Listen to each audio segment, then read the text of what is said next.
Hello बच्चों, कैसे हैं आप लोग? बढ़िया। तो कल अपन ने इलेक्ट्रोस्टैट्स में पढ़ा था चार्ज जब रेस्ट में होता है, मोशन में होता है, एक्सेलरेट होता है या किसी मीडियम में फ्लो होता है तो वो क्या करता है, और चार्ज की यूनिट्स के बारे में ये अपन लोगों ने कल देखा था कि चार्ज की यूनिट्स क्या क्या हैं। तो चार्ज की जो यूनिट्स थी उनके अंदर रिलेशंस क्या है, चार्ज को मेज़र करने की जो सबसे छोटी यूनिट है वो है फ्रैंकलिन, और 1 ऑफ फ्रैंकलिन इक्वल टू होता है 1 ऑफ स्टेट कुलाम, और 1 ऑफ स्टेट कुलाम का कुलाम के साथ रिलेशन अपन लोगों ने कल देखा था। तो ये था चार्ज के बारे में, उसकी यूनिट्स के बारे में। तो स्मॉलेस्ट यूनिट के बारे में बात किया आपने, चार्ज की जो लार्जेस्ट यूनिट था उसके बारे में बात किया। तो आज अपन लोग कुछ और बेसिक्स बातें करेंगे इलेक्ट्रोस्टैट्स पर। बैकबोन है 12th क्लास की फिजिक्स का इलेक्ट्रोस्टैटिक्स, इसलिए इसको मजबूत रखना जरूरी है। कुछ बातें मैं आपको बता रहा हूँ जो आपको पहले से पता है। मास ऑफ प्रोटॉन, प्रोटॉन का मास क्या होता है? तो होता है 1.67 इंटू 10⁻⁻27 kg में। मास ऑफ द प्रोटॉन ये है। अगर मैं आपसे डिस्कस करूं कि मास ऑफ द इलेक्ट्रॉन क्या होता है, तो मास ऑफ द इलेक्ट्रॉन होता है 9.1 इंटू 10⁻31 kg। दोनों का मास आप देख रहे होंगे चेंज है, दोनों के मास अलग अलग हैं। अगर मैं कंपैरिजन करूं उनके मासेस में, तो अगर मैं एक कंपैरिजन करता हूं दोनों के मासेस में, तो दिस अपॉन दिस करूं तो यहाँ से ये kg से मेरा kg निकला, और जब मैं इसको काटूंगा तो यहाँ मेरे पास आएगा 1836। यानी कि प्रोटॉन के मास और इलेक्ट्रॉन के मास का जो रेशो है वो है 1836 अप्रॉक्सली। यानी m ऑफ p जो है वो 1836 times of m of e है। यानी एक प्रोटॉन का मास 1836 टाइम्स ज़्यादा होता है एक इलेक्ट्रॉन के मास से।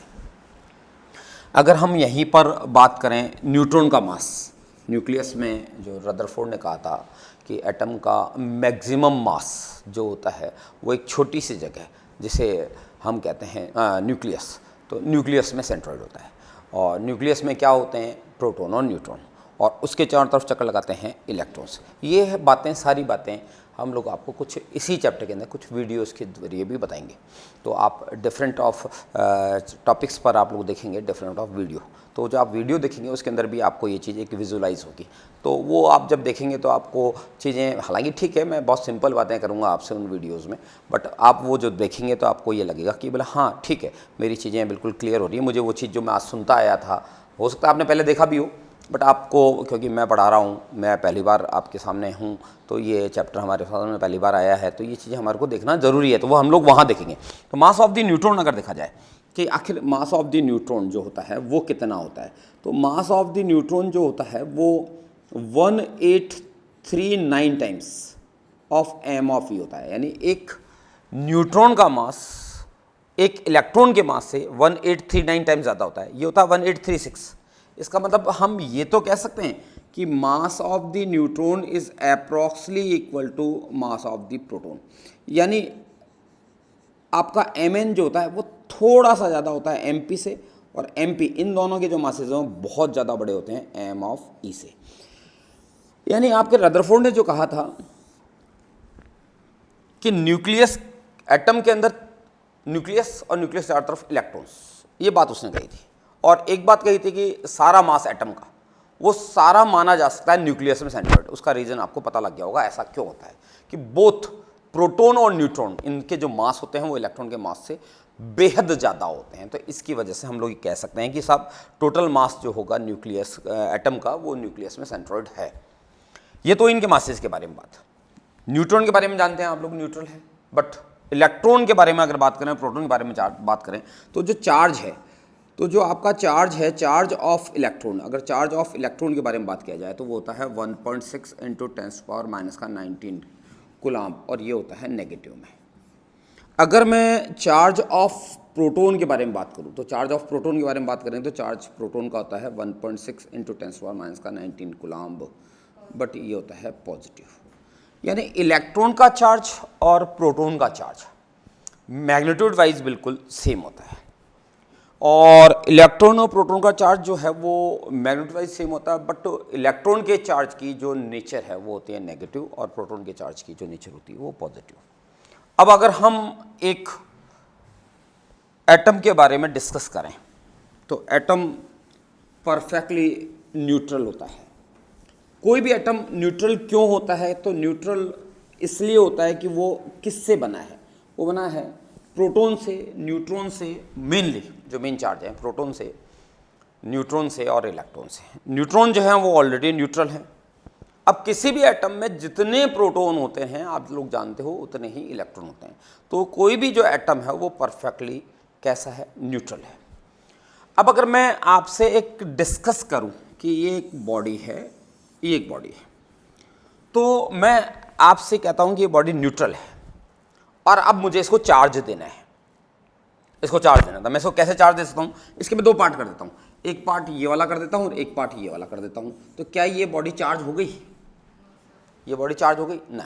अच्छा चलो ठीक है, इसके एक और टुकड़े कर देता हूँ, एक टुकड़ा और कर देता हूँ, इसके दो पार्ट में तोड़ देता हूँ। तो क्या ये बॉडी चार्ज होगी? तो आखिर फिर चार्ज बनता कैसे है? यानी आज हम लोग समझेंगे, मेथड ऑफ चार्जिंग के बारे में भी डिस्कस कर सकते हैं और हम लोग देखेंगे चार्ज बनता कैसे है और उसके अंदर बेसिक्स बातें क्या है। और जो कल अपन लोग डिस्कस कर रहे थे कि 1 ऑफ कूलम्ब जो होता है वो 1 ऑफ कूलम्ब होता क्या है, यानी अपन कल जो डिस्कस कर रहे थे कि 1 कूलम्ब चार्ज जो होगा वो क्या होता है, उसी के बारे में। तो जो बात मैं तुम्हें अभी बता रहा हूँ, चार्ज कैसे जाता है, चार्ज कैसे बनता है, ये बात मैं तुम्हें बहुत बेसिकली बता रहा हूँ। और मेरी इस बात को बहुत ध्यान से सुनना आप लोग, और जो मैं कह रहा हूँ उसको बहुत ढंग से सुनना और बहुत ढंग से समझना।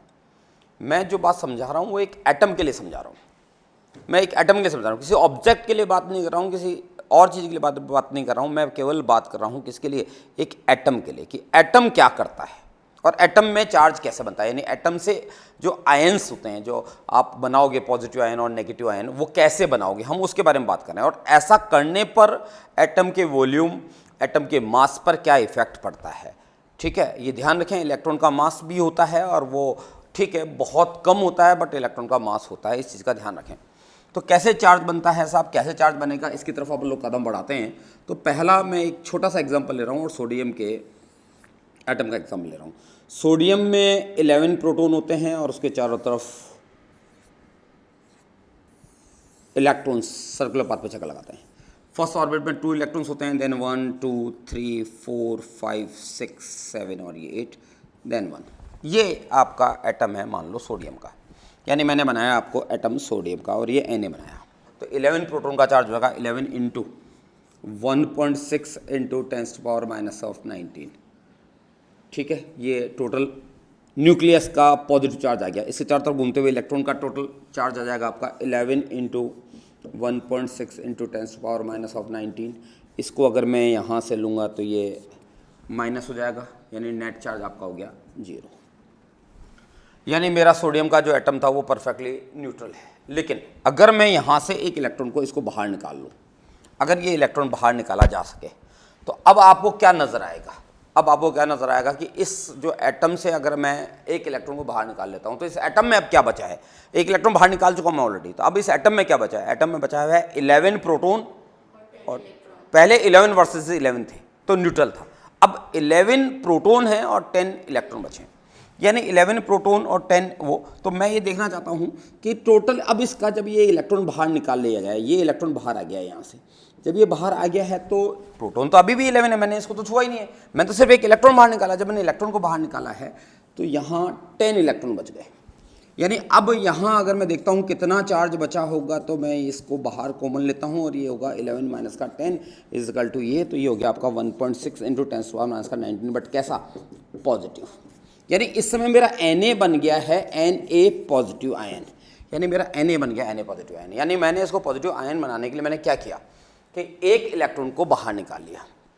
जब एक इलेक्ट्रॉन को बाहर निकाला है, यानी उसमें मास था, यानी उस एटम से जब पॉजिटिव आयन बना है तो मैंने एक इलेक्ट्रॉन को बाहर निकाला है, मतलब इतना मास मैंने उसका कम किया है। इसका मतलब आप ये तो जान ही गए हो कि Na को जब मैंने Na पॉजिटिव बनाया है, Na को जब मैंने Na पॉजिटिव बनाया है तो मैंने एक इलेक्ट्रॉन बाहर निकाला है, एक इलेक्ट्रॉन बाहर निकाला है, इसका मतलब उसका मास मैंने कम किया है डेफिनेटली। अब इस प्रोसेस में एक और चीज़ हुई, यहाँ से ये जो आउटर मोस्ट ऑर्बिट थी जिसमें इलेक्ट्रॉन था ही नहीं, उसका कोई मतलब ही नहीं है, मैं इसको हटा देता हूँ 1 मिनट के लिए। तो आप यहाँ साफ साफ देख पा रहे होंगे कि Na से जब Na पॉजिटिव बन गया ये, तो यहाँ Na से जब Na पॉजिटिव बना तो उसके वॉल्यूम के बारे में आप लोग क्या सोचते हो? डेफिनेटली उसका वॉल्यूम जो है वो पहले से कम हुआ होगा। यानी दो बातें, मैं बात कर रहा हूँ एटम के लिए, मेरी बात समझना आप, मैं फिर बात कर रहा हूँ एटम के लिए। मैं एटम से पॉजिटिव आयन और एटम से ही मैं बनाऊंगा कौन सा आयन, नेगेटिव आयन।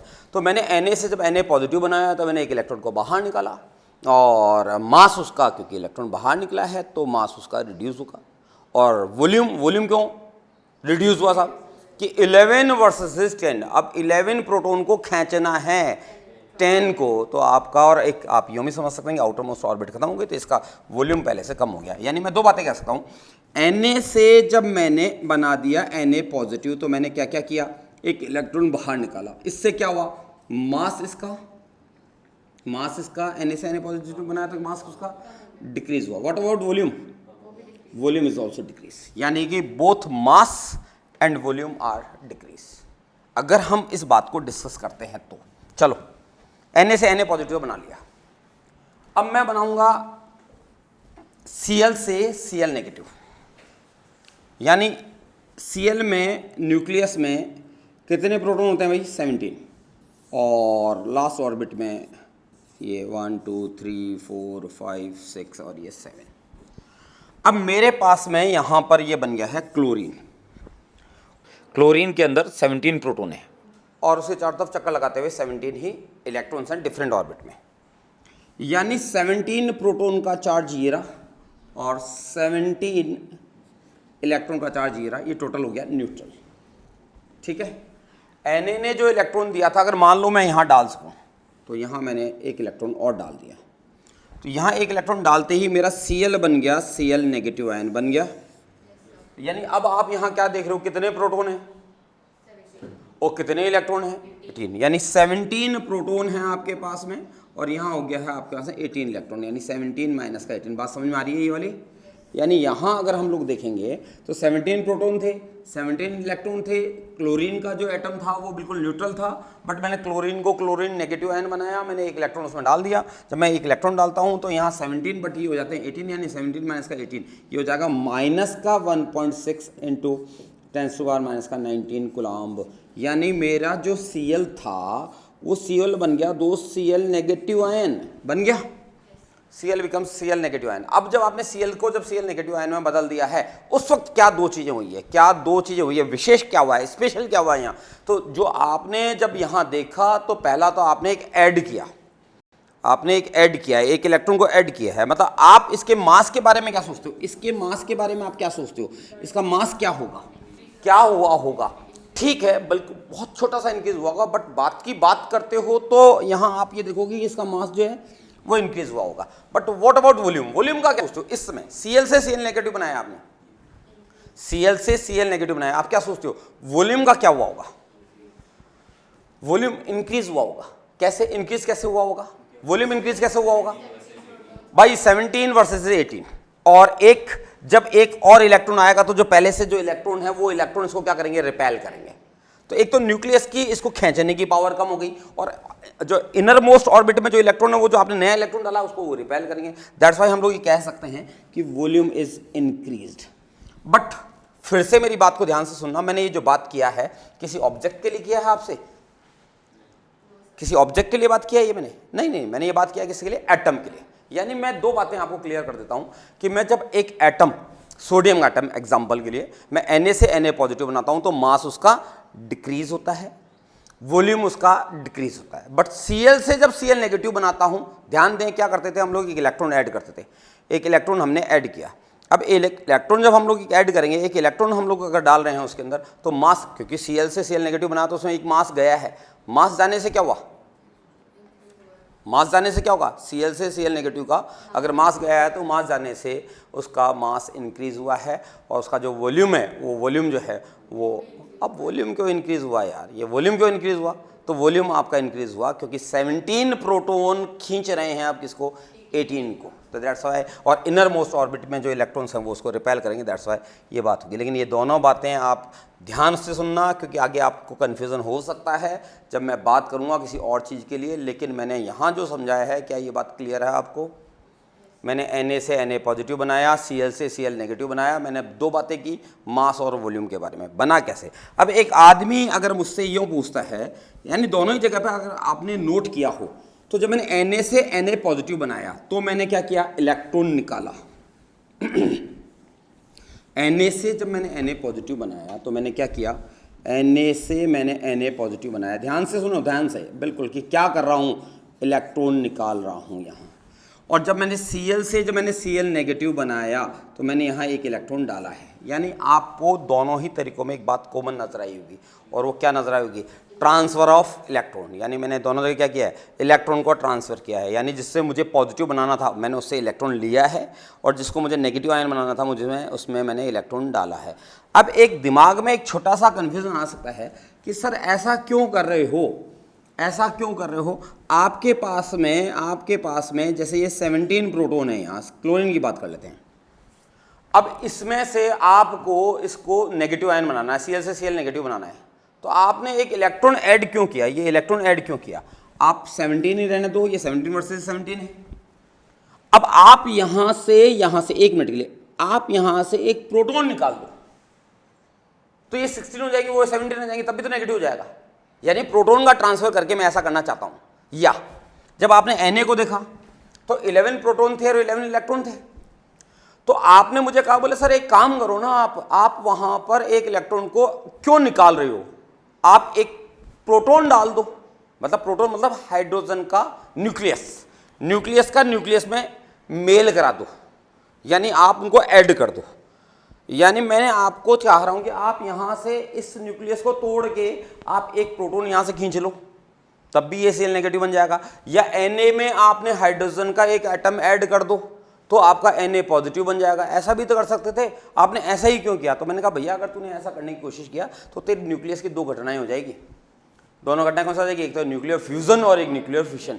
और न्यूक्लियर फ्यूजन और न्यूक्लियर फिशन पॉसिबल नहीं होगा यहाँ करना, यानी बहुत मुश्किल हो जाएगी चीज़ें। यानी आपको यहाँ पर जो कंडीशन होगी, और अगर मैं आपसे पूछूं एटम बम फोड़ दिया आपने, मैं आपसे पूछूं भाई आप क्या कर रहे थे, तो आप मुझे क्या जवाब देंगे, बोले सर हम तो चार्ज दे रहे थे। यानी ये मेथड न्यूक्लियस के अंदर से छेड़छाड़ करके प्रोटॉन को निकालना या प्रोटॉन को ऐड करना किसी भी तरीके से पॉसिबल नहीं है। एक आदमी के दिमाग में आ सकता है, बोले सर आप तो क्या कर रहे हो कि एक बार आपने एक इलेक्ट्रॉन निकाल लिया, इलेक्ट्रॉन को कम कर दिया तो Na पॉजिटिव बन गया, और एक आपने इलेक्ट्रॉन ऐड कर दिया तो Cl जो है वो नेगेटिव बन गया। यानी आप एटम के अंदर जब आप पॉजिटिव नेगेटिव बना रहे हो तो आप इलेक्ट्रॉन का हेर फेर कर रहे हो। बोले सर इलेक्ट्रॉन को जो है वहीं रहने दो, आप प्रोटॉन का ट्रांसफर कर लो ना, तो इट इज़ नॉट पॉसिबल। वो न्यूक्लियर फ्यूजन और न्यूक्लियर जो फ्यूजन आपका होता था वो वाले रिएक्शंस यहाँ हो जाएंगी, जो कि पॉसिबल नहीं है। यानी मेथड ऑफ चार्जिंग में केवल आपके हाथ में एक ही चीज़ है कि अगर आप किसी को पॉजिटिव चार्ज देना चाहते हैं या आप किसी को नेगेटिव चार्ज देना चाहते हैं तो आप मेंटली प्रिपेयर हो जाएं। आपके पास में कोई दूसरा तरीका नहीं है, कोई प्रोटॉन के साथ आप कुछ नहीं कर सकते। आपके पास सिर्फ एक ही तरीका है, आप इलेक्ट्रॉन को निकाल सकते हैं या आप इलेक्ट्रॉन को डाल सकते हैं। इलेक्ट्रॉन को दे दो या इलेक्ट्रॉन को ले लो, इसके अलावा आपके पास कोई तरीका नहीं है। ठीक है, अब अपन बात कर रहे हैं किसी ऑब्जेक्ट के बारे में। अभी मैंने जो बात किया था, मैंने आपसे बात किया था, जो बात मेरी थी वो बात थी किसके लिए, एटम्स के लिए। अब मैं बात कर रहा हूँ ऑब्जेक्ट के लिए। तो एक ऑब्जेक्ट मेरे पास में रखा हुआ था, जैसे मेरा हाथ ही मान लो, मैं इस हाथ के दो टुकड़े कर दूं तो क्या ये चार्ज होगा, नहीं होगा। बट ये आप इनको चार्ज कैसे दिया जाता है, ऑब्जेक्ट को चार्ज देने पर क्या क्या घटनाएं होती हैं वो हम लोग देखते हैं। बट उससे पहले हम लोग तैयार हो चुके हैं कि किसी भी बॉडी को अगर हमें पॉजिटिव चार्ज देना है पॉजिटिव चार्ज देना है, मतलब हमको क्या करना होगा, उसमें से इलेक्ट्रॉन निकालने हैं। बोल तो रहे हम दे रहे हैं, बट उसको दे कुछ नहीं रहे, उसमें से निकाल रहे हैं। मतलब पॉजिटिव चार्ज देना है का मतलब हम उसमें से इलेक्ट्रॉन निकालने वाले हैं। और किसी को नेगेटिव चार्ज देना है, हाँ हम उसको वाकई कुछ दे रहे हैं। जिसको नेगेटिव चार्ज देना है उसको देना है, और क्या दे रहे हैं उसको, इलेक्ट्रॉन्स। यानी एक बॉडी को दूसरी बॉडी से अगर हम लोगों को चार्ज करवाना होगा तो चार्ज दो तरह का होता है, बेंजामिन फ्रैंकलिन ने बताया था। या तो आप पॉजिटिव चार्ज दोगे या आप क्या दोगे, नेगेटिव चार्ज। और जिसको भी आपको पॉजिटिव चार्ज देना आप क्या करोगे, उसमें से इलेक्ट्रॉन निकाल लोगे। और जिसको नेगेटिव चार्ज देना आप क्या करोगे। ठीक है, जैसे मैं आपसे एक छोटी सी बात करता हूँ। यहाँ एक न्यूट्रल बॉडी थी, ये एक बॉडी है और इसका मास m है, और ये बॉडी बिल्कुल न्यूट्रल है। और मुझे अब इस बॉडी को 1 कूलम्ब, इस बॉडी को मुझे 1 कूलम्ब पॉजिटिव चार्ज देना है। चलो ठीक है, मैं इसको पॉजिटिव चार्ज देता हूँ। मान लो मैं इसको पॉजिटिव चार्ज देता हूँ। जब मैं इसको पॉजिटिव चार्ज देता हूँ तो मैंने ऐसे लिख दिया कि इसका मास हो गया m', और ये बॉडी पॉजिटिवली चार्ज हो गई मेरी। और इसको मैंने नेगेटिव चार्ज दिया तो इसका मास मान लिया मैंने, कह दिया m', और यहाँ ये नेगेटिवली चार्ज हो गई। मेरा क्वेश्चन ये है दोस्तों, ये मास m' है, ये मास m' है और ये मास m है। क्या ये तीनों मास इस कंडीशन में बराबर रहेंगे? नहीं रहेंगे। नहीं रहेंगे। क्यों नहीं रहेंगे? क्योंकि इस बॉडी को जब आपने पॉजिटिव दिया, मान लो पॉसिबल है इसको पॉजिटिव देना, तो मैं इसमें से क्या करूंगा, इलेक्ट्रॉन निकालूंगा। इलेक्ट्रॉन निकालूंगा तो इसका मास हो गया m डैश। इलेक्ट्रॉन निकाला है, इलेक्ट्रॉन का खुद का मास होता है, भले कितना ही कम होता है बट मास होता है, तो इसका मतलब जो आपका मास m डैश होगा वो बड़ा होगा छोटा होगा m से? छोटा होगा डेफिनेटली, ये m से। और ये जो m डबल डैश है, ये जो m डबल डैश है वो डेफिनेटली बड़ा होगा m से। यानी हमें एक चीज़ क्लियर है कि इस बॉडी को अगर मुझे नेगेटिव चार्ज देना है तो मुझे इसमें इलेक्ट्रॉन डालने होंगे, और इसी बॉडी को अगर मुझे पॉजिटिव चार्ज देना है तो इसमें से मुझे इलेक्ट्रॉन निकालने होंगे। इसमें से इलेक्ट्रॉन निकाल दिए मैंने, निकाल दिए मतलब मैंने इसका मास कम कर दिया। नेगेटिव चार्ज दिया मतलब मैंने इसका मास बढ़ा दिया। तो रिलेशन हो गया ये m डैश m और इसके बीच में। अब सुने साहब, जब मैं पॉजिटिव चार्ज देता हूं तो मैं क्या करता हूं? जब भी मैं पॉजिटिव चार्ज देता हूं तो मैं क्या करता हूं? दो तीन बातें। उसके मास पे क्या इफेक्ट पड़ता है, उसके वॉल्यूम पर क्या इफेक्ट पड़ता है, और उसकी डेंसिटी,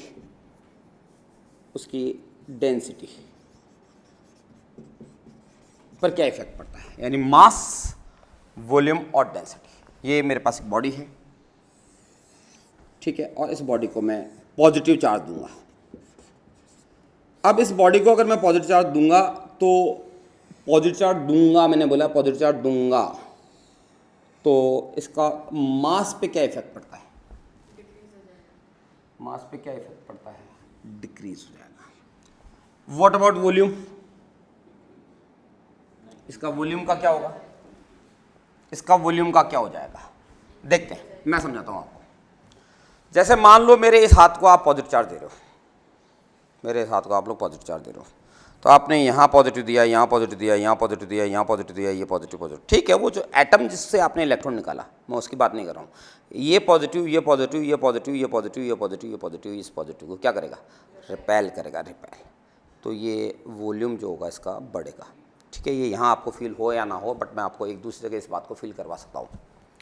आप सोप बबल को चार्ज दो, जब आप सोप बबल को चार्ज दोगे तो सोप बबल तो बहुत सॉफ्ट है, तो वो जो चार्ज उसकी सरफेस पे जाएगा वो उसको क्या करेगा? रिपेल करेगा। रिपेल करने से उसका वॉल्यूम जो है वो इंक्रीज होगा। और यहीं से अपन एक बात को सीख सकते हैं। 11th क्लास में आपका एक चैप्टर था सरफेस टेंशन, और वहाँ एक पॉइंट था व्हेन इलेक्ट्रिफिकेशन, यानी जब किसी लिक्विड की सरफेस को चार्ज दिया जाता है तो सरफेस टेंशन पर क्या इफेक्ट पड़ता है, या सरफेस पे क्या इफेक्ट पड़ता है।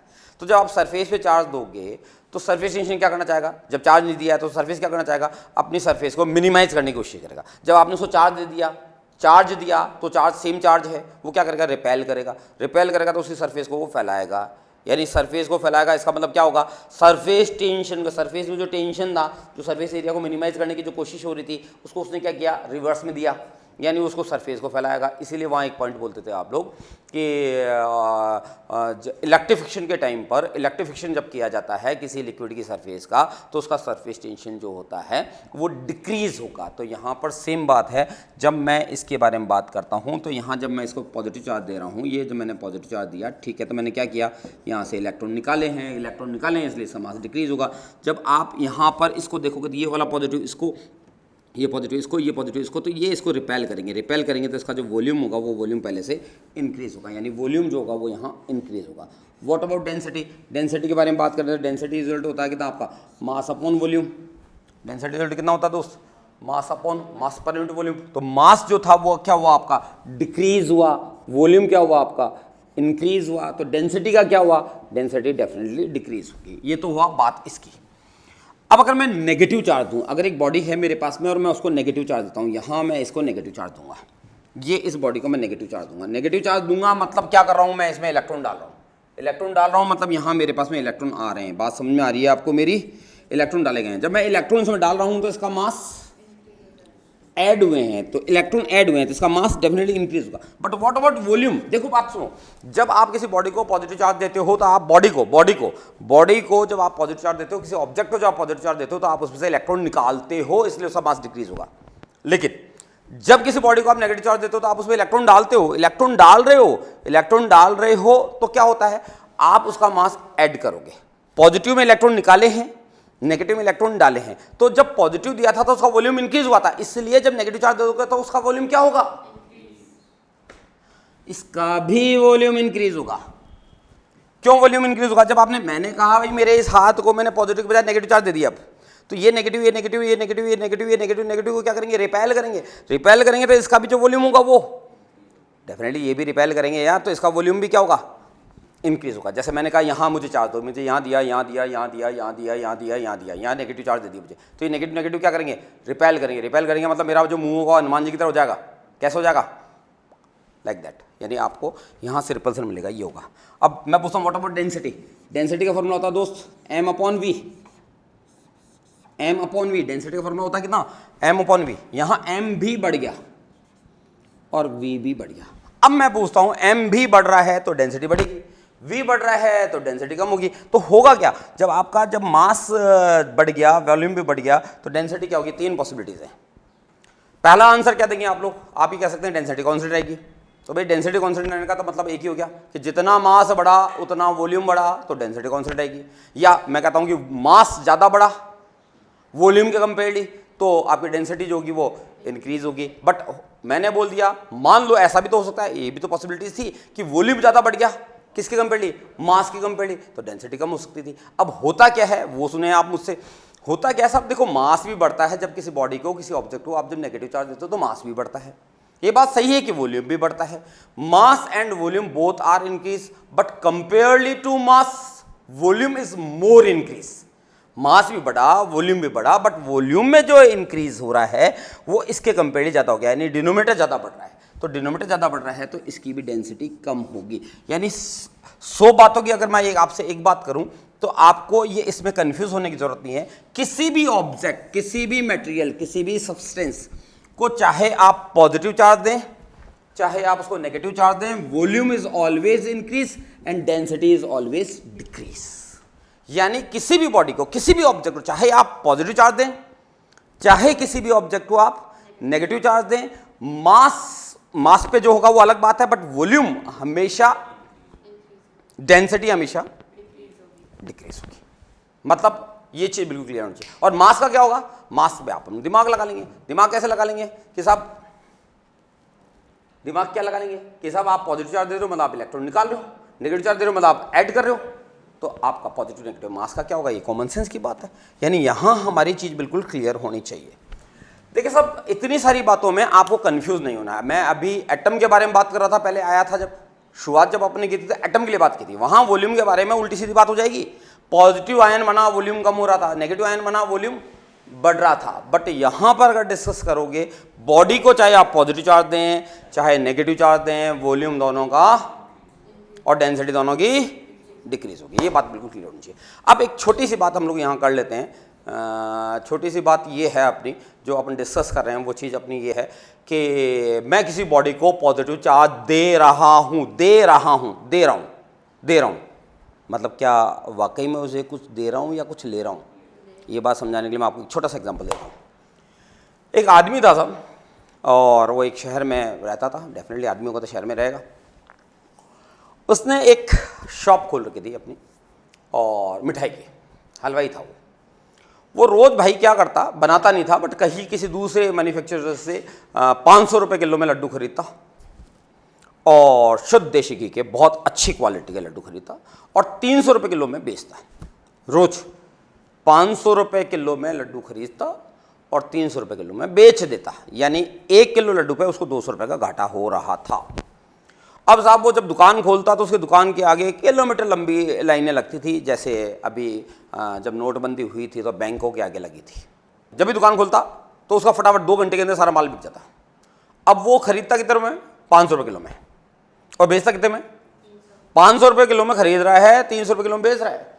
और फिर भी वो बेचते बेचते ऐसा करते करते वो करोड़पति बन गया। सोचो सोचो कैसे, बताओ कैसे बन गया वो करोड़पति? सोचो तो, सोचो यार कैसे बन गया वो करोड़पति? 500 रुपये किलो में खरीदता, 300 रुपये किलो में बेचता। कोई चीज़ आप भी मान लो 500 रुपये किलो में खरीद रहे हो, 200-300 रुपये किलो में बेच रहे हो। अब आप करोड़पति बन गए। साहब कैसे बन गए? कैसे बन गए? सोचो। पहले वो, मैं बताता हूँ, पहले वो अरबपति था। अब तुम भी सोच रहे होंगे कि कैसे हो गया यार? अरे भैया वो पहले अरबपति था, घाटा खा खा के वो क्या हो गया? करोड़पति बन गया। बात समझ में आई? ऐसा ही यहाँ होता है, ऐसा ही इस जगह होता है। जब हम बोलते हैं किसी बॉडी को हम पॉजिटिव चार्ज दे रहे हैं, तब हम देने वाले कुछ नहीं है, बल्कि उसमें से कुछ ले रहे हैं। यानी हमने उसमें से क्या किया, इलेक्ट्रॉन्स को बाहर निकाल लिया। और जब किसी बॉडी को नेगेटिव चार्ज दे रहे हैं, इसका मतलब हम कुछ दे नहीं रहे हैं, हम क्या कर रहे हैं, उसमें इलेक्ट्रॉन डाल रहे हैं। यानी कि मैंने कहा who is responsible for charge, यानी चार्ज के लिए उत्तरदायी कौन है, रेस्पॉन्सिबल कौन है, तो ट्रांसफ़र ऑफ इलेक्ट्रॉन। मैंने एक छोटे से एग्जांपल से आपसे बात करना है। जैसे मैं आपको अमीर बनाना चाहता हूं, अमीर, तो मैं आपको क्या दूं कि आप अमीर बन जाएं? पैसा।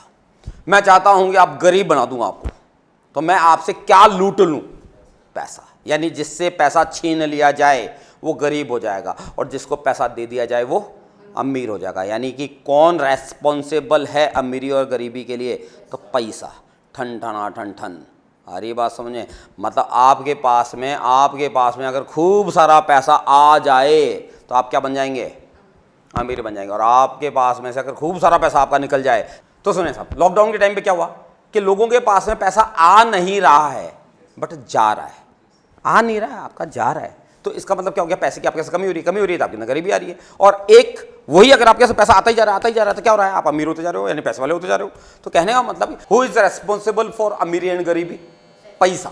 ट्रांसफर ऑफ पैसा। पैसा आ गया, पैसा चला गया, खत्म काम। कौन रेस्पॉन्सिबल है जीवन के लिए, लाइफ के लिए कौन रेस्पॉन्सिबल है? तो वो है आपकी सोल, आपकी आत्मा। और इसी तरह से मैंने पूछा कि who is responsible for charging, charge के लिए कौन रेस्पॉन्सिबल है? Transfer of electron. यानी आपको एक चीज क्लियर होनी चाहिए बिल्कुल साफ साफ कि आप केवल इलेक्ट्रॉन का ट्रांसफर करके ही किसी बॉडी को पॉजिटिव या नेगेटिव चार्ज दे सकते हो। इसके अलावा आपके पास कोई और तरीका नहीं है। मैं जब बोलता हूं किसी को मैं पॉजिटिव चार्ज दे रहा हूं, मतलब कुछ देने वाला हूं उसको? नहीं, देने वाला नहीं हूं मैं, उसको लेने वाला हूं। और किसी बॉडी को मैं नेगेटिव चार्ज दे रहा हूं, उसका मतलब क्या करूं? मैं उसमें कुछ चीज डाल रहा हूं मतलब मैं कोई चीज ऐड करूंगा मतलब उसका मास बढ़ेगा। और इलेक्ट्रॉन निकालो मतलब ये तो क्लियर है। वॉल्यूम, इस ऑब्जेक्ट को मैंने पॉजिटिव चार्ज दिया, इस हाथ को, और इस हाथ को मैंने नेगेटिव चार्ज दिया। वॉल्यूम दोनों का और डेंसिटी दोनों की डिक्रीज होगी। क्लियर अभी बात? तो ये अपनी बात को यहाँ ख़त्म करते हैं अपन। और मैं आपको फ़िलहाल एक छोटा सा क्वेश्चन है और उसको अपन लोग डिस्कस करते हैं। और बताओ साहब कि यहाँ मेरे पास में एक जो अपन ने कल बात की थी, और 1 कूलम्ब चार्ज क्या होता है, 1 कूलम्ब चार्ज क्या बला है, और 1 कूलम्ब चार्ज किसे कहते हैं, उसके बारे में थोड़ा सा मैंने कल बताया भी था आपको कि मैं बताऊंगा कि 1 कूलम्ब होता क्या है, और ये स्मॉलेस्ट यूनिट जो फ्रैंकलिन चाहिए वो क्यों चाहिए, और जो आपको और भी छोटी यूनिट की ज़रूरत पड़ेगी, माइक्रो कूलम्ब की, नैनो कूलम्ब की, उनकी ज़रूरत क्यों पड़ेगी, वो इमेजिनेशन यहाँ से आएगी। मान लो मेरे पास में एक बैलेंस है, एक तराजू है, और ये उसके दोनों पार्ट हैं, यहाँ और यहाँ। अगर मैं इस पार्ट में, इस जगह में, यहाँ पर एक बॉल रख दूँ और यहाँ एक बॉल रख दूँ सेम मास की, दोनों ही बॉल जो है वो 1-1 kg की है, बॉल ए और बॉल बी, दोनों ही बॉल जो है वो 1-1 kg की, ये भी 1 kg की है, ये भी 1 kg की है। ठीक है, दोनों बॉल्स जो हैं वो बिल्कुल न्यूट्रल हैं इस कंडीशन पे, बट मैंने इस वाली बॉल को 1 कूलम्ब पॉजिटिव चार्ज दिया बॉल ए को, और बॉल बी को मैंने 1 कूलम्ब नेगेटिव चार्ज दिया।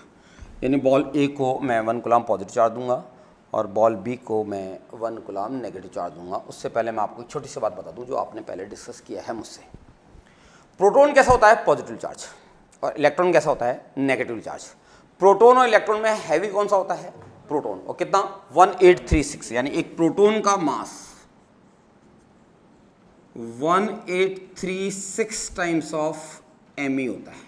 इसका उल्टा भी याद करके रखना, एक बार नीट पे पूछा जा चुका है ये क्वेश्चन कि m ऑफ E क्या होगा, तो ऐसे नहीं, m of E 1/1836 of m of P बोल दें आप। इसका इसमें डिवीज़न करने पे जो यहाँ नंबर आएगा उस नंबर के टर्म्स में आंसर होगा जो ऑब्जेक्टिव में आंसर था। मतलब 1/1 में 1836 का डिवीज़न करना है। तो एक बार कई बार वो उसकी मर्जी है वो क्या क्वेश्चन पूछता है, वो ऐसे क्वेश्चन भी पूछ लेता है। तो आपको ये भी पता होना चाहिए, तो सबको पता है कि आपका जो प्रोटॉन का मास होता है वो इलेक्ट्रॉन के मास का 1836 टाइम्स ज़्यादा होता है। तो इलेक्ट्रॉन का मास क्या होगा प्रोटॉन की कंपेयरली, तो हमें पता है ये होगा, बट ये तो आंसर अवेलेबल नहीं है। तो यानी आपको 1 में 1836 का डिवीजन करके जो नंबर आएगा वो नंबर यहाँ लिखना है, यानी वहाँ एग्जामिनेशन हॉल में आपको वो टाइम खराब करवाएगा आपसे।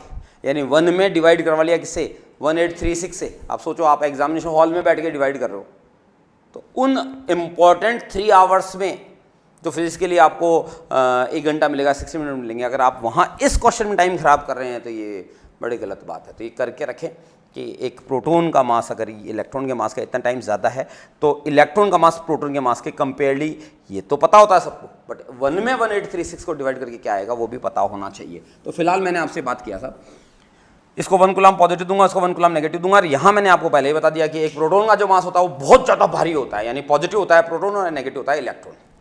ठीक है, ये बात मैं किसी कारण से बता रहा हूँ यहाँ पर, और यहाँ मैं आपसे फिर से क्वेश्चन पूछ रहा हूँ। इसको मैंने 1 कूलम पॉजिटिव दिया, इसको मैंने 1 कूलम नेगेटिव दिया है। अब क्या होगा, 4 पॉसिबल आंसर कौन से होंगे। एम, मान लो इसको पॉजिटिव देने के बाद में इसका मास हो गया Ma, और इसको नेगेटिव देने के बाद में इसका मास हो गया Mb। क्या मास Ma, क्या मास Ma अभी भी बराबर होगा Mb के, पहला आंसर। दूसरा Ma क्योंकि पॉजिटिव बना है इसलिए बड़ा होगा Mb से, दूसरा आंसर। तीसरा आंसर आपका Ma जो होगा वो छोटा होगा Mb से, और चौथा आंसर जो है वो आपका मान लो मैं लिख देता हूँ नन। मैंने कहा फिर से, एक प्रोटॉन का मास इलेक्ट्रॉन के मास से ज़्यादा होता है, प्रोटॉन पॉजिटिव होता है, इलेक्ट्रॉन नेगेटिव होता है। मैंने फिर से पूछा आपसे कि अगर मैं इसको 1 कूलम पॉजिटिव दूँ, इसको मैं 1 कूलम नेगेटिव दूँ, तो इनके मासेज में क्या रिलेशन होगा। क्वेश्चन का आंसर क्या होगा, थर्ड बोल रहे हैं यार। थर्ड कैसे होगा यार, प्रोटॉन का मास ज़्यादा होता है ना यार इलेक्ट्रॉन के मास से, बट यहाँ पर इसका कोई रिलेशन नहीं है। होता होगा यार, होता है, उसका क्या करें, बट यहाँ जिसका जिससे रिलेशन है उसके बारे में डिस्कशन करो। आपने इसको 1 कूलम पॉजिटिव दिया है, इनका इनिशियली दोनों का मास सेम था, आपने इसको 1 कूलम पॉजिटिव दिया है, तो 1 कूलम पॉजिटिव दिया तो इसमें से आपने इलेक्ट्रॉन निकाले हैं, इसमें से इलेक्ट्रॉन निकले हैं, तो इस पर पॉजिटिव आया है, इसमें इलेक्ट्रॉन गए होंगे। तो बोले सर वो वाली बात आपने क्यों बताई, जस्ट टू कन्फ्यूज यू, आपको कंफ्यूज करने के लिए बताया गया। ये वाली बात का इस वाली बात से कोई लेना देना नहीं है।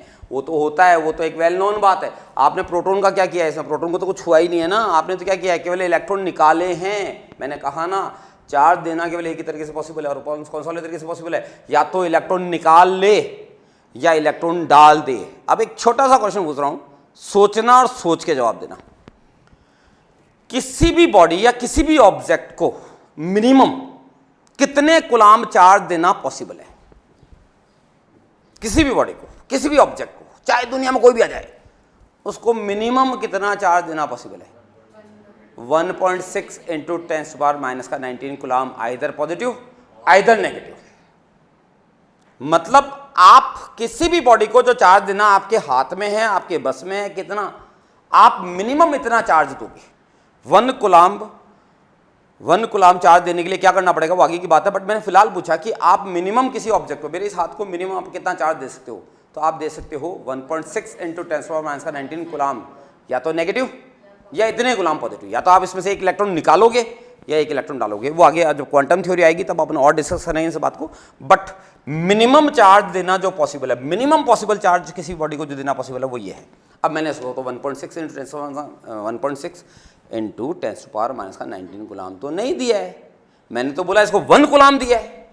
तो अब अगर मैं इसमें से एक इलेक्ट्रॉन निकालता तो इस पे चार्ज आता 1.6 इंटू 10⁻, इस पे चार्ज आता। अगर सिर्फ एक इलेक्ट्रॉन निकालता तो 1.6 इंटू 10⁻⁻19 को मैंने नीचे ले लिया, यानी इतना आता, यानी आपका जो चार्ज आ रहा है वो इतना आता। बोलो अगर मैं एक इलेक्ट्रॉन निकालता तो क्या मैंने कहा था ये चार्ज देना है, ये इतना नहीं देना था, आपको कितना देना है 1 कूलम। यानी आपको क्या एक इलेक्ट्रॉन निकालना है, अगर एक इलेक्ट्रॉन निकालते तो सिर्फ ये जाता, तो मेरी तो क्वेश्चन की बात ही उल्टी हो गई। यानी मैं आपको बताना चाहता हूं कि अगर मैं इस बॉडी को 1 कूलम पॉजिटिव चार्ज देना चाहता हूं तो इस बॉडी में से मुझे कितने इलेक्ट्रॉन्स निकालने पड़ेंगे। और इसको अगर मैं 1 कूलम नेगेटिव चार्ज देना चाहता हूं, अगर इस बॉडी को मैं 1 कूलम नेगेटिव चार्ज देना चाहता हूं तो मैं इसमें कितने इलेक्ट्रॉन एंटर कराऊंगा, डालूंगा। बात समझ में आ रही है क्या? तो समझो साहब, 1 कूलम पॉजिटिव चार्ज देना है या 1 कूलम नेगेटिव चार्ज देना है। तो 1 कूलम जिसको पॉजिटिव चार्ज देना है उसका क्या हुआ, 1 कूलम पॉजिटिव चार्ज देना है, यानी आपके पास में फॉर्मूला बन गया Q is equal to number of electron. Formula कहाँ से आया, उसने नंबर ऑफ इलेक्ट्रॉन, नंबर मतलब मेरे को यहाँ से नंबर ऑफ इलेक्ट्रॉन निकालने हैं। अगर एक इलेक्ट्रॉन निकालता हूँ तो कितने कूलम में चार्ज जाता है, 1.6 इंटू 10⁻⁻⁹ कूलम चार्ज जाता है। और अगर एक इलेक्ट्रॉन डालता हूँ तो कितना चार्ज, इतना ही चार्ज आएगा। बट मैंने कहा ये मुझे 1 कूलम करना है, यानी इसको मैं कर देता हूँ यहाँ 1 कूलम। बोलो जी, ये हो गया आपका n इंटू ये हो गया आपका 1.6 इंटू 10⁻⁹ कूलम। बोलो जी, यहाँ से ये कैंसिल, यानी आपका n इजकल हो जाएगा 1/1.6। और यहीं से वो इमेजिनेशन भी बनेगी कि 1 कूलम चार्ज देना, यानी 1 कूलम जो बोला था आपने यूनिट है चार्ज की, तो वो चार्ज 1 कूलम अगर देना है तो आपको कितनी बड़ा काम करना पड़ सकता है वो सोचना होगा। तो 1.6 इंटू 10⁻⁻⁹ यहाँ से ये ऊपर गया n इजकल टू ये हो गया आपका 1 इंटू 10⁻⁹। बोलो बच्चों, अपॉन ऑफ 1.6। अगर मैं इसको उठाऊँ तो ये गया आपके पास में, यहाँ से हो गया 10। बोलो जी, और यहाँ से एक जीरो और ले लूँ तो ये हो जाएगा 18। ठीक है, इसको यानी मैं नीचे आ गया मेरे पास 16। अगर मैं इसको इससे काटूंगा तो आएगा मेरे पास में 6.25 इंटू 10⁻18। मतलब इसका मतलब हो गया n इजकल टू 625 इंटू 10⁻16। मतलब ये हो गया कि आपका n इजकल टू 625 1 2 3 4 5 6 7 8 9 10 11 12 13 14 15 16। यानी अगर आप इसको 1 कूलम पॉजिटिव चार्ज देना चाहते हो तो आप गिन लो भैया, आपको इस बॉडी में से कितने इलेक्ट्रॉन्स बाहर निकालने हैं। तो वो जो इलेक्ट्रॉन बाहर निकालने हैं उसका नंबर ये है, यानी आपको अरबों खरबों की संख्याओं में इलेक्ट्रॉन्स निकालने पड़ेंगे। यानी 1 कूलम चार्ज मतलब इतने इलेक्ट्रॉन्स। तो यहां पर आपका एक पॉइंट बन गया कि 1 कूलम चार्ज में कितने इलेक्ट्रॉन पॉसिबल हैं, यानी कितने इलेक्ट्रॉन प्रेजेंट रहते हैं। तो वो रहते हैं 6.25 इंटू 10⁻18। अगर अब आज के बाद में तुम्हें कोई कहे कि एक बॉडी को 1 कूलम पॉजिटिव चार्ज दीजिए, तो इसका मतलब हो गया कि आप उस बॉडी में से 6.25 इंटू 10⁻18 इलेक्ट्रॉन बाहर निकालें। और किसी बॉडी को अगर आपको मैं कह देता हूं कि 5 कूलम नेगेटिव चार्ज देना है, तो 5 कूलम नेगेटिव चार्ज देना है, इसका मतलब आप अपना दिमाग लगाएंगे कि आपको उस बॉडी को कितने इलेक्ट्रॉन देने होंगे। तो कितने इलेक्ट्रॉन दोगे आप, 6.25 इंटू 10⁻18 इंटू 5, आपको इतने इलेक्ट्रॉन उसको डालने पड़ेंगे। यानी आपका 1 कूलम चार्ज बहुत छोटा मोटा ही नंबर हो गया ना, वो तो बिल्कुल ऐसा ही हो गया ना, एरिया गिरा छोड़ दो ना उसको। तो 1 कूलम कोई बहुत छोटी मोटी संख्या नहीं है। 1 कूलम में आपको जितने इलेक्ट्रॉन निकालने पड़ेंगे, अगर ये अभी भी ये समझ में नहीं आया है तो मैं आपको दूसरे तरीके से समझाता हूँ। और 1 कूलम होती क्या भला है, अगर आप इसकी इमेजिन करोगे तो आपको समझ में आ जाएगा कि कूलम जो चार्ज की आपने यूनिट दी है, it's a very large unit, बहुत बड़ी यूनिट है।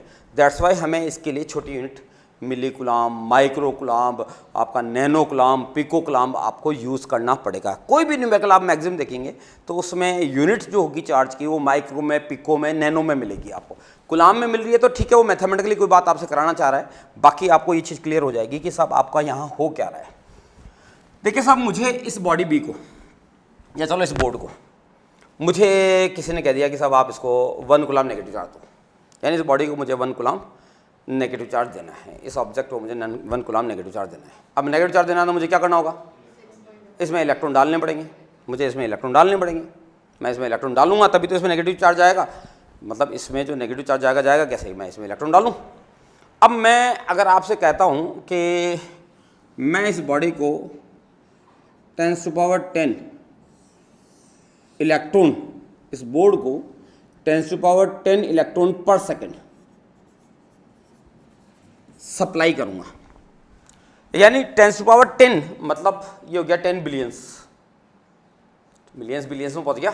क्या ये रफ्तार 1 सेकंड में जो मैं दे रहा हूं बहुत कम है, या बहुत कम रेट से मैं इसको इलेक्ट्रॉन दे रहा हूं, बहुत ज़्यादा हाई रेट से। किसी इलेक्ट्रिक मशीन से मैंने इस बोर्ड पे छिड़काव करना चालू कर दिया, और किसका छिड़काव कर रहा हूं, इलेक्ट्रॉन्स का, यानी मैं इसको इलेक्ट्रॉन्स दे रहा हूं। जब मैं इसको इलेक्ट्रॉन दे रहा हूं 10⁻10 इलेक्ट्रॉन्स पर सेकंड, 1 सेकंड में इतना दे रहा हूं, तो जब इस बोर्ड पर 1 कूलम चार्ज आ जाएगा, जिस दिन 1 कूलम चार्ज आ जाएगा, तो मुझे इसको 1 कूलम चार्ज देने में कुछ मिनट तो लगेंगे। क्योंकि अभी मुझे अगर देखा जाए तो मैंने 1 सेकंड में कितना चार्ज दे दिया होगा, 1 सेकंड में मैंने कितना चार्ज दे दिया होगा, 10⁻10 दे रहा हूँ, और 1 इलेक्ट्रॉन पर आपका चार्ज होता है 1.6 इंटू 10⁻19, यानी आपका जो चार्ज आया वो 1.6 इंटू 10⁻9 सेकेंड माइनस का 9 कूलम आया ये तो, यानी मुझे जो चार्ज देना था वो ये थोड़ी देना था, मुझे तो 1 देना था, यानी कि मुझे यहाँ पर फिर से फॉर्मूला काम में लेना पड़ेगा, Q is equal to 1 electron देता हूँ तो चार्ज आता है E के बराबर, मैं पर सेकंड दे रहा हूँ N, यानी यहाँ पर तो जो चार्ज दिया गया है वो तो पर सेकंड आया है, क्योंकि यहाँ N मैंने किस में लिया है, पर सेकंड, तो ये N मुझे नंबर दे रखा है 10⁻10, तो यहाँ मुझे T से मल्टीप्लाई करूँगा तो अब तो ठीक है, ये पर सेकंड, इसका सेकंड कट जाएगा, आपके पास टोटल चार्ज बच जाएगा कूलम, ठीक है फॉर्मूला, यानी यहाँ मुझे 1 कूलम चार्ज देना, 1 कूलम इज इक्वल टू ये N 10⁻10 बताया गया है, इंटू ये आपका 1.6 इंटू 10⁻19 इंटू ये आपका T, बोलो जी, ये T मुझे निकालना है। अगर मैं यहाँ से इसको सॉल्व करता हूँ तो 1 कूलम इज इक्वल टू ये हो जाएगा आपके पास में, यहाँ से कूलम से इस कूलम को काट देना ताकि अपनी प्रॉब्लम ना हो, ये हो गया आपका 1.6 इंटू 10⁻9 इंटू T, यानी T इज इक्वल टू हो जाएगा आपका 1/1.6 इंटू 10⁻9। इसको जब मैं सॉल्व करूँगा तो ये सेकंड में आएगा आंसर, उस सेकंड को मैं मिनट में बदलूँगा, मिनट को मैं आवर में, आवर को मैं फिर दिनों में, और फिर उसको मंथ में बदलूँगा, तो यहाँ पर मंथ को जब मैं ईयर में बदलूँगा तो मुझे यहाँ जो टाइम मिलेगा वो लगभग मिलेगा 20 ईयर, एक्चुअली वो 19 ईयर के आसपास, 19 ईयर और 10 मंथ्स के आसपास आता है, जिसको अपन लोग रफली लिख देते हैं 20 ईयर। यानी एक बात बिल्कुल क्लियर है, एक बात बिल्कुल साफ़ है कि अगर मुझे इस बॉडी को टोटल चार्ज देना है, अगर इस बॉडी को मैं चाहता हूँ कि चार्ज दिया जाए और कितना चार्ज दिया जाए, कितना 1 कूलम, तो मुझे 1 कूलम चार्ज देने के लिए रफ्तार अगर मैं ये रखता हूँ, ये वाली रफ्तार रखता हूँ, तो मुझे ज़्यादा कुछ नहीं करना है, बहुत लंबा टाइम नहीं लगाना अपनी ज़िंदगी का, बस यही कि 20 साल, यानी मैं 20 साल जब लगाऊंगा, 20 ईयर्स जब मैं लगाऊंगा और 10⁻10 इलेक्ट्रॉन्स पर सेकंड की सप्लाई जब रखूंगा, तो इस बॉडी पे जो चार्ज जाएगा वो चार्ज जाएगा कितने कूलम का, 1 कूलम का। इसका मतलब अब तो समझ में आ गया ना कि चार्ज की जो यूनिट है कूलम, वो तो बहुत छोटी सी यूनिट है, ना भाई, बड़ी कहाँ है, वो तो बहुत छोटी सी हुई ना। तो यहाँ आपको एक चीज़ क्लियर हो गई होगी कि चार्ज की जो यूनिट आपने कूलम ली है वो कोई छोटा मोटा नंबर, चार्ज की जो यूनिट है कूलम वो कोई बहुत छोटी मोटी चीज़ नहीं है, वो यूनिट एक बहुत बड़ी यूनिट है, यानी वहाँ एक बहुत बड़ा टाइम आपको खर्च करना होगा।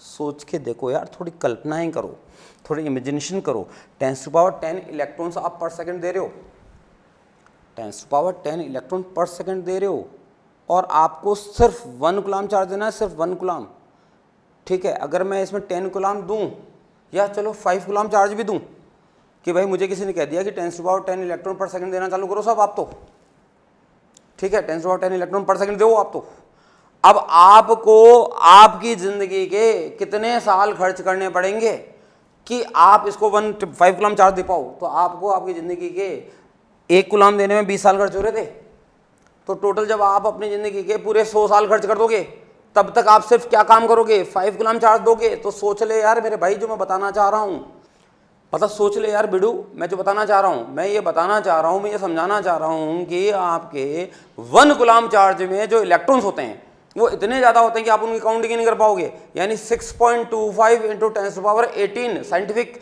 वे से ही काउंटिंग करो आप केवल कि 6.25 into 10⁻18 electrons present in 1 coulomb, और 10⁻10 इलेक्ट्रॉन अगर पर सेकंड देना चालू करूँ, तो इस बोर्ड को मैं जब 5 कूलम चार्ज दूंगा तो मेरी ज़िंदगी के पूरे 100 साल, यानी मैं अगर मेरी एज में अगर मानता हूँ कि 100 साल है, तो जब से मैं पैदा हुआ, जिस दिन मेरा जन्म हुआ, उस दिन से मैंने इसको चार्ज देना चालू किया, तो जिस दिन मैं मरूंगा उस समय तक मैं केवल इसको इतनी हाई क्लास रफ्तार रखते हुए केवल कितना चार्ज दूंगा, 5 कूलम। बात समझ में आई? यानी आपकी अगर हम लोग बात करें तो चार्जेस के बारे में बात करें तो आपको एक बात बिल्कुल क्लियर हो गई होगी कि चार्ज देना है तो हमें मेंटली प्रिपेयर होना है कि इलेक्ट्रॉन या तो निकालने हैं या फिर इलेक्ट्रॉन डालने हैं, ठीक है। देखिए साहब, हम लोगों ने जो बात किया, अपने को एक बात बहुत अच्छे से समझ में आ गई होगी अब कि हमने चार्ज की जब यूनिट बोली थी तो मैंने आपको एक यूनिट बोली थी EMU, 1 of EM is to 10 coulomb. मैंने वहां आपको बोला था ESU इलेक्ट्रोस्टैटिक यूनिट, और 1 of ESU is to 1/3 into 10⁹ coulomb, यानी बहुत छोटी भी ली थी, फ्रैंकलिन ली थी। आप माइक्रो भी लोगे, क्यों लोगे? क्योंकि coulomb is a very large unit, यानी बहुत बड़ी यूनिट है, ठीक है। तो ये तो बात हुई साहब हमारे इसके बारे में। अब हम बात करेंगे इसी टॉपिक का हिस्सा तो खैर नहीं है, बट यहाँ ज़रूरी है ना। असली ये चीज़ें हमारे पास में काम आएगी जब हम लोग आगे करंट इलेक्ट्रिसिटी या कुछ और चीज़ें पढ़ रहे होंगे, तब हमारी ये चीज़ें काम आएंगी। एक होता है हमारे पास कंडक्टर, एक होता है हमारे पास इंसुलेटर्स। दोस्त किसे कहते हैं कंडक्टर? ऐसा कोई भी सब्सटेंस, ऐसा कोई भी मटेरियल जो अपने अंदर से करंट को फ्लो होने दे, जो चार्ज को फ्लो होने दे, जो चार्ज को फ्लो होने देगा वो कंडक्टर, और जो चार्ज को फ्लो ना होने दे वो इंसुलेटर। अब इनकी दो खास प्रॉपर्टी है। जो चार्ज को फ्लो होने देता है खुद में से, अपने में से, वो तो कंडक्टर, और जो चार्ज को फ्लो ना होने दे वो इंसुलेटर्स। अब कुछ कंडक्टर्स कौन कौन से हैं? जैसे आपका कॉपर हुआ, गोल्ड हुआ, है ना, आपका लोहा हुआ, या मैं खुद हुआ, हम सब क्या हैं? कंडक्टर्स हैं। और कुछ ऐसी चीज़ें हैं जो अपने में से चार्ज को फ्लो ना होने दे, उन्हें हम कहते हैं इंसुलेटर्स। अब क्या क्या हो गया? जैसे आपकी वुड हो गई, आपकी चप्पल हो गई, ठीक है, आपके जूते हो गए, लकड़ी हो गई, कांच हो गया, माइका हो गया, ये सारे क्या हैं? इंसुलेटर्स हैं। ये चार्ज को फ्लो नहीं होने देते हैं। इनको भी अपन लोग एक वीडियो के ज़रिए बताएंगे। पूरा चैप्टर जब ख़त्म हो जाएगा आज का और कल का, और जब मैं आपको ये चीज़ें ख़त्म कर दूंगा कि मेथड ऑफ चार्जिंग, जो आज अपना एम था कि अपन आज पूरा कर लेंगे, तो शायद आज ना हो पाए ये चीज़ आज के इस लेक्चर में, क्योंकि लंबा चलता है। तो ये सब के वीडियो मैं आपको दूंगा कि कहाँ कहाँ हम ये देखने वाले हैं। तो बात करते हैं सब कंडक्टर्स की। तो जो पहली प्रॉपर्टी की, ये चार्ज को फ्लो होने देता है, और इसमें फ्री इलेक्ट्रॉन्स बहुत ज़्यादा होते हैं। Large number of free electrons होंगे, बहुत सारे इलेक्ट्रॉन्स होंगे, फ्री इलेक्ट्रॉन बहुत सारे होंगे।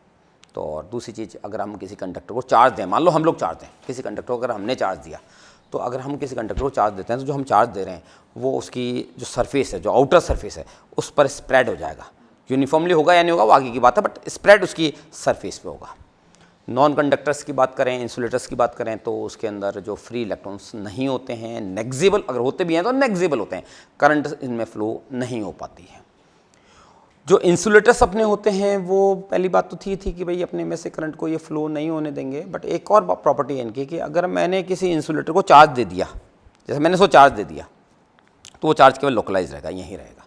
ये बिल्कुल आप यूँ समझ लो कि जैसे आपका फर्श है और टाइल्स वाइल्स लगी हुई मस्त, आपने पानी डाला, पूरे फर्श पे फैलेगा, ये कंडक्टर हो गया, एग्जाम्पल हो गया कंडक्टर का जैसा। लेकिन अगर मान लो आप बालू मिट्टी में हो या मिट्टी में बैठे हुए हो और आपने पानी डाला, क्या वो पानी लोकलाइज रहेगा या फैल जाएगा? बस समझ जाओ आप। अगर मैंने एक कंडक्टर को चार्ज दिया है तो वो चार्ज उसकी सारी सरफेस पर स्प्रेड हो जाएगा, ये उसकी सारी सरफेस हो जाएगा। बट अगर कोई इंसुलेटर, अगर ये बॉडी इंसुलेटर है और मैं अगर इसको चार्ज दूं, अगर मैं इसको चार्ज दूं, इस जगह मैंने चार्ज दिया, तो चार्ज यहीं लोकलाइज रहेगा, ये चार्ज इसमें स्प्रेड नहीं होगा। ये मेन बातें हैं कंडक्टर और इंसुलेटर्स के बारे में। आप करंट इलेक्ट्रिसिटी में आगे बढ़ेंगे और एक चैप्टर और आएगा अपना इलेक्ट्रॉनिक्स, फिजिक्स के अंदर 12th क्लास के अंदर पार्ट 2 में ये आती है और लास्ट में ये चीज़ आती है, ठीक है। वहाँ अपन लोग इसके बारे में देखेंगे, इंसुलेटर्स और कंडक्टर्स के बारे में और भी ज़्यादा अच्छे से। कंडक्टर और नॉन कंडक्टर को और अच्छे से समझाने के लिए अब हम एक वीडियो आपको दिखाने जा रहे हैं, जो कि हमें फ्लिप लर्न के एजुकेशन प्लेटफॉर्म से प्राप्त हुआ है। इसके लिए हम उस कंपनी का आभार प्रकट करते हैं। To understand how conductors and insulators differ. We know that the current can easily flow through certain materials like most of the metals. Such materials are called conductors. The materials through which current cannot flow are called insulators. But what renders a substance a conductor or an insulator? Firstly, consider a metallic substance like copper. It consists of several atoms, which are further made up of electrons revolving around their nuclei. The electron in valence shell of the atom experiences less attraction from the nucleus. We can say that the electron is loosely bound within the atom and tends to escape from the atom to move freely in the conductor. The substance possesses a large amount of such free electrons of the order of 10 to the power 29 electrons per meter cube. But their motion is random in any possible direction. Hence, there is no net flow of electrons and the substance remains electrically neutral. If a potential difference is applied across the ends of a substance, all the free electrons start drifting in a particular direction and constitute the flow of current. Thus, substances having very large number of free electrons which can be drifted in a particular direction by the application of potential difference are called good conductors or simply conductors. Almost all the electrolytes as well as all the metals are good conductors of electricity. This is the reason why all electrical wires at our homes are always made up of metals like copper or aluminium. Secondly, in the case of a substance like plastic, the molecular structure hardly contains any free electrons moving around. Hence, even after applying a potential difference, current cannot flow across the substance due to the absence of free electrons. Substances like glass too have a very few number of free electrons, that is, in the range of 10 to the power 10 electrons per meter cube. Even on applying a potential difference, these substances do not conduct electric current. Such substances are called bad conductors or insulators. These substances in which free electrons are either completely absent or extremely few in number do not allow the flow of current even after applying potential difference. Such substances are called insulators. The substances like air, rubber, glass, plastic, etc. are examples of insulators. The parts of a circuit which need to be insulated like wires and plugs use covers made up of plastic or rubber. Hence, we have seen that any substance can be considered as a good conductor because of the large number of free electrons it possesses. Whereas the absence of free electrons makes it a bad conductor or insulator. Between the extremes of good conductors and bad conductors, we have an important group called the semiconductor. इसके आगे का जो भी topic है वो हम अब next lecture में करेंगे. ओके, थैंक यू बेटा.